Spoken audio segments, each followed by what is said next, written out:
Good morning, class. We talked about the interpretation of the text today, as we did the background, and in the background we studied about the sound significance in the poetry, how poet playing with various different sound devices bestows or attributes the musical quality to the poetry. Not only the musical quality, but also the sounds, the play of sounds, these sound devices in the poetry adds to the meaning of the play. How it does that. Today we are looking into the sound significance of the given poetry. So first, let's once recall the technical terms and the sound devices that we did in the very first class of this chapter. First, we studied about the alliteration, that is the repetition of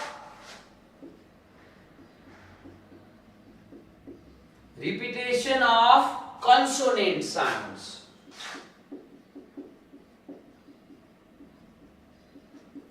But at the beginning of the words near each other, at the beginning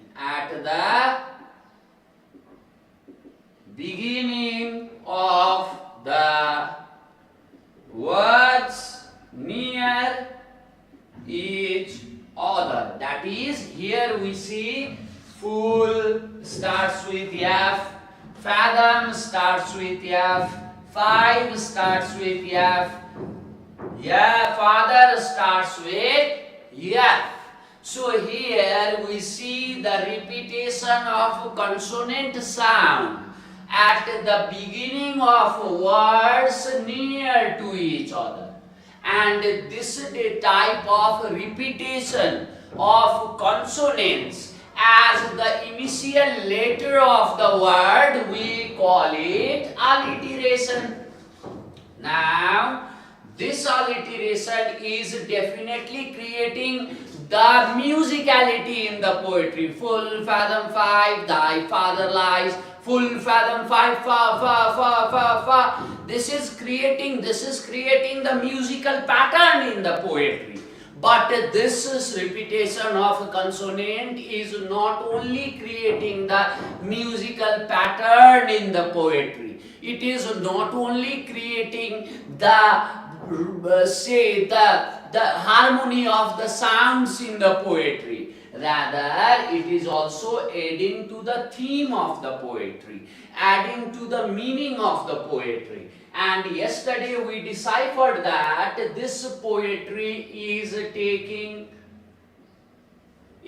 talking about the change, the inevitable, permanent change, the consistent inconsistency of the beings in the universe. That is, we are bound to change, bound to transfer from one form to another form. And this inevitable change is portrayed in the poetry. Now, how is this repetition of F sound is portraying this change? Let's see. The sound symbolism do not have any meaning assigned to the sounds written in a stone tablet. I mean to say that there are no fixed rules for the sound significance. There are no fixed rules saying this sound belongs to this. Rather, while interpreting the meanings, the main connotations of those sounds, we need to take various different elements into consideration. We need to take the whole poem into consideration. We cannot just say if this sound indicates this in this poem, then this sound have to indicate the same in the other poem. We cannot say so. The same sound can indicate something else in a poem and can indicate something else in other poem. But still, as a rule of thumb, we have few rules related to this sound significance. And here what we say is this fa, these are the sounds, the consonants which indicate, which is copying the flow of water. Or say this fa is being soft and harsh together. We have the combination of soft and harsh sound there. And this is giving us, in one case it is indicating the flow of water, and in the second case it is talking about the sinister nature. It is talking about the sinister nature. Now, let's check it out. Fa. With this repetition of fa sound, we are being denoted or indicated to the flow of water. To the flow. Why flow? Because flow means change. Here, flowing water does not remain in a single point forever. It keeps on changing. It keeps on moving from one point to another point. So with this imitation of this sound, by presenting this sound, author is trying to portray the change. Full fathom 5, thy father lies, your father hasn't died, your father is there down under the sea, and he has changed. Now this inevitable change is portrayed through the fa, which is imitating the flow of water. When water flows, it flows, means it is changing, dynamic. Like we say, we cannot step into the same river twice. Once we step, the water flows, and the next time we step, that's the different water coming, right? In this way, the flowing water is in constant change. What is permanent about it is the dynamic nature. Consistently it remains inconsistent throughout. It is changing. So on. His father have also changed. Everything in this entity, every element of this existence goes under this process of change. And this process of change is being denoted with the repetition of a consonant sounds F.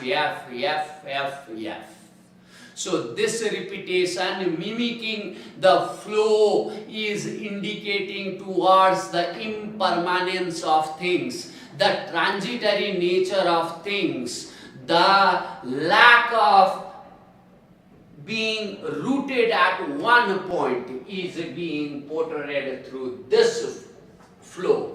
And now here the harsh reality of the sinister nature is also presented. How is that presented? Nobody, yesterday we discussed the Newton law too.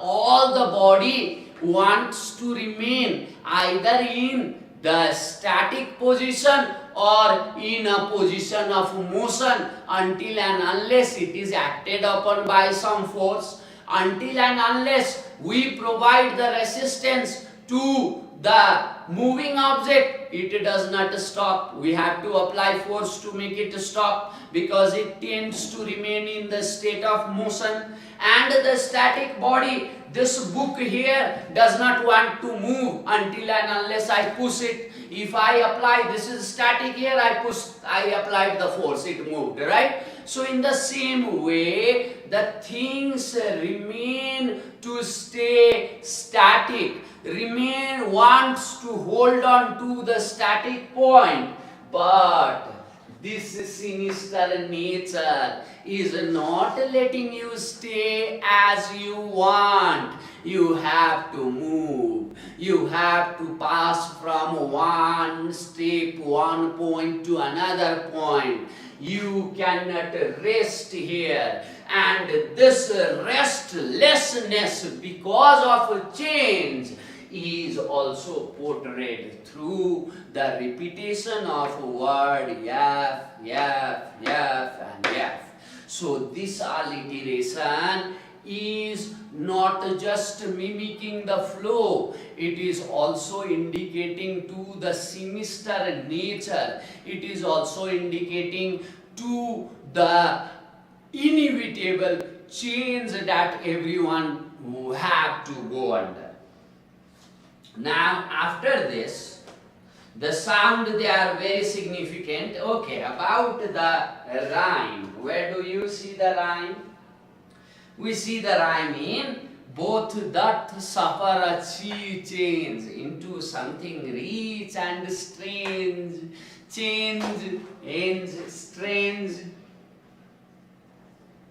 Change. See, the rhyme is also adding to the meaning. What is it saying? You change. Change into something strange. You change.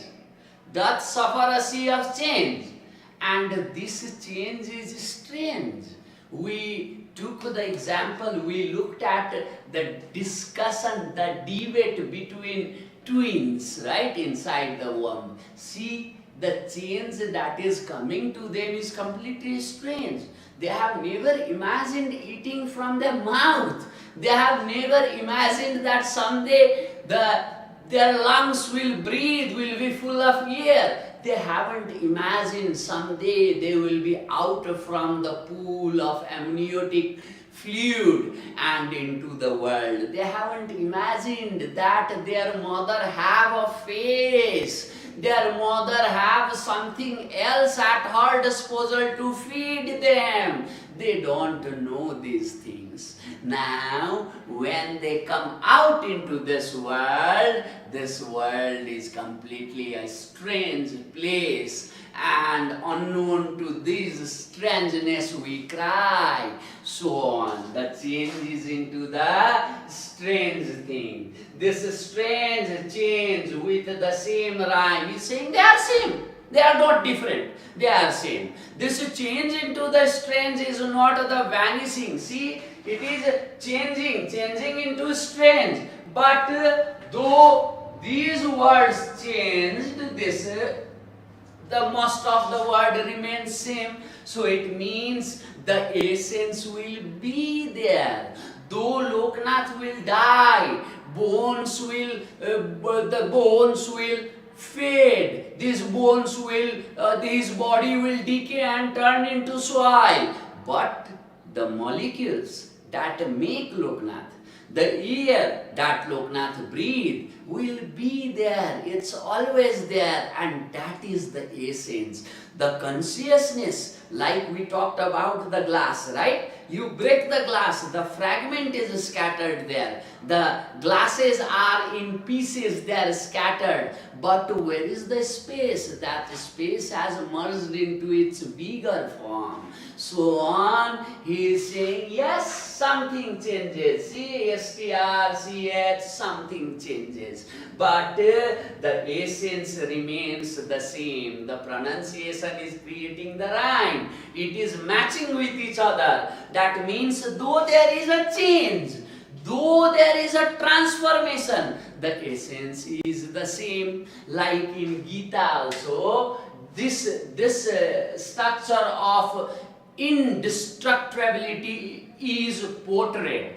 In the same Gita, when this Arjun talks about the fear of death, Krishna says, Naina chiddanti shastrani, naina dahati pavaka, naina sosyati maruta, naina kledantapo. What does that mean is, the soul cannot be cut into half. The soul cannot be burned into ashes. The soul cannot be drenched into water. This cannot be destroyed.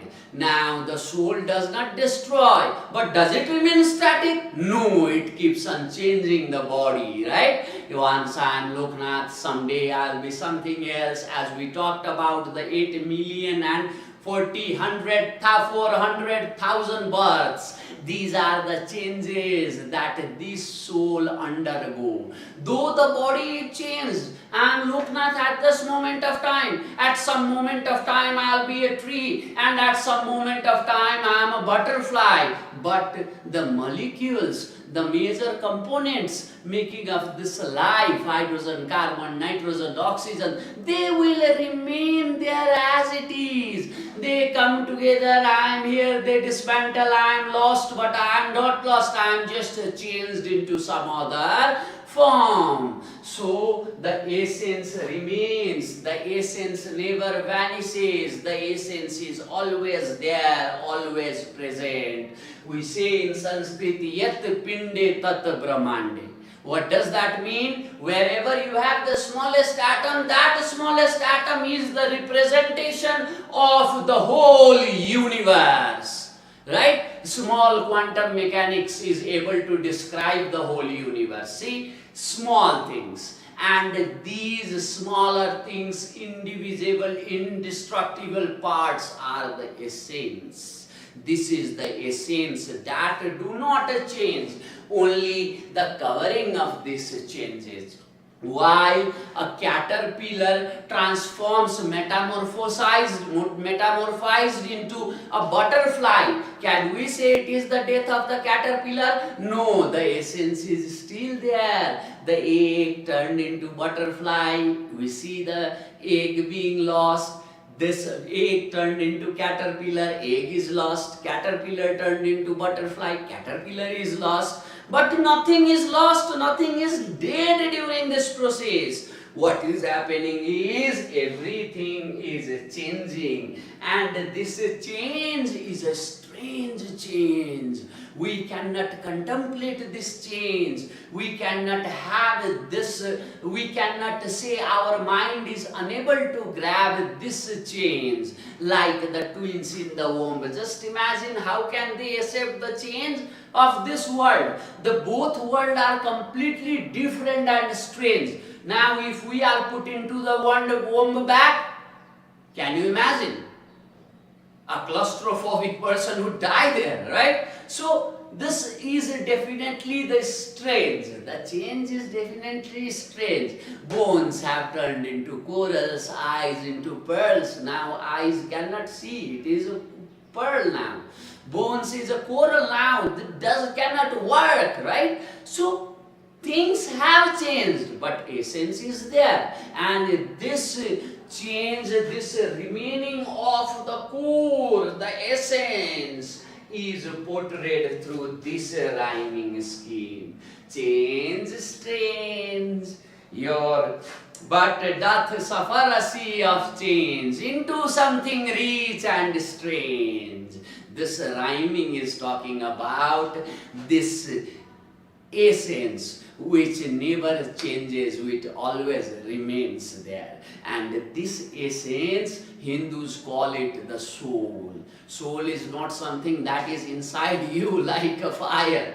It's something abstract. And gods are not something that we go and worship. They are the symbols. We have a trouble expressing the infinite universe. Our language is not compatible or competent enough to denote all the phenomenon of the universe. Now these phenomena are sometimes brought into prominence through the use of symbols, and those symbols are the gods. Some painter knew about the dance of the universe and painted the picture of Nataraj dancing. Someone knew the play of gender in human life and painted the picture of Ardhanareshwar. So they are not the thing that you keep on worshipping with the incense and flowers. They are the symbols that man has produced to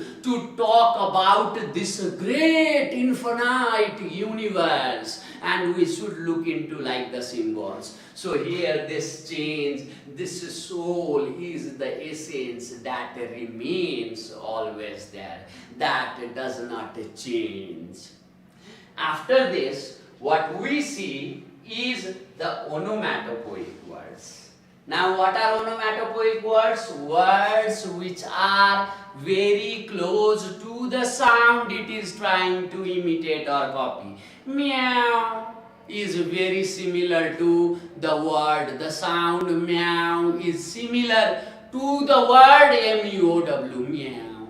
Here, word, the pronunciation of the word is very similar to the actual sound. Bang, boom, click. These are cuckoo. These are the sounds these are the words which are indicating the sounds and is imitating it to the closest. Now this type of sounds are called onomatopoeia. Now onomatopoeia, evoking the auditory perception, evoking the sense of hearing, tries to give us the impression of what something sounds like. Here, what are the onomatopoeic words that we see? Here we see ding dong, heart. Listen, ding dong. We see the bell, the sound of the bell. This is ding dong is the word whose pronunciation is very like the actual audition, is very like the actual sound that it is trying to denote. So now this is the onomatopoeic words. Now what is he doing with the onomatopoeic words? He is trying to give us the impression that this bell of death is ringing at our ears too. This death of this bell of death is always ringing. Once in some poetry I heard that it was written, the winged chariot of time is approaching you. So on. The time is always there. This change, inevitable change is always ringing the bell. If we vouchsafe our ear, we can hear this change. I was a kid, small. Now I grew up to be a man. One day I will be old and one day die. My body will turn into ashes, and those ashes will get into the air, get into the water, get into the soil. I am again merged into the infinite from which I came, like the tides of the ocean, different, distinct with its own identity as a tide. But as soon as it dissolves, it gets down into the same water. One of the Indian philosopher once said, ye lahar nahi, ye lahrana hai. That means these are not the distinct tides. This is the dance of the whole ocean. Like we portray the dance of the whole universe through the image of Nataraj, the Shiva, dancing Shiva. So here, through the onomatopoeic words ding dong, the first thing we are being aware about this dynamic dance of the universe. This dynamic dance which is always going on there. We are bombarded with the universal dust and various different atoms, rays and radiations, right, every day. And see The earth as a creature also is constantly changing, constantly behaving. So now this dynamic universe, the dance of this universe is for the change.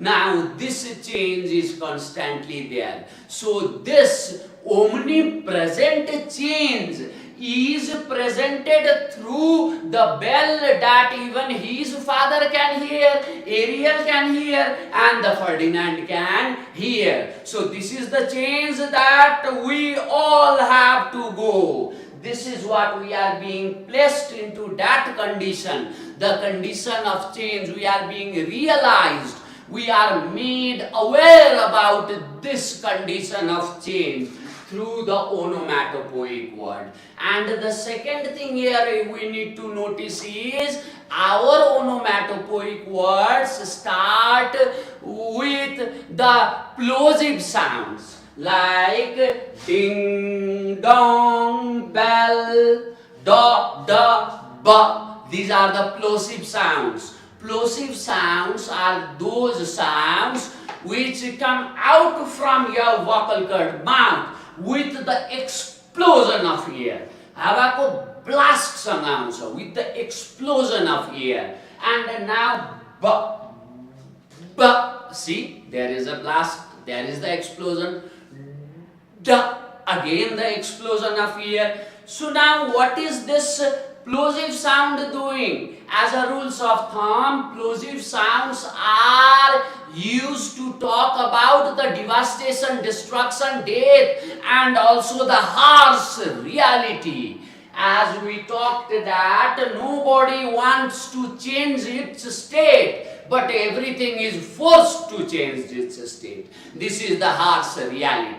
The reality of change that everything have to go. The reality of transformation that everything have to undergo. This harsh reality and the presence of this reality at every moment for everyone is being presented through the onomatopoeic sounds.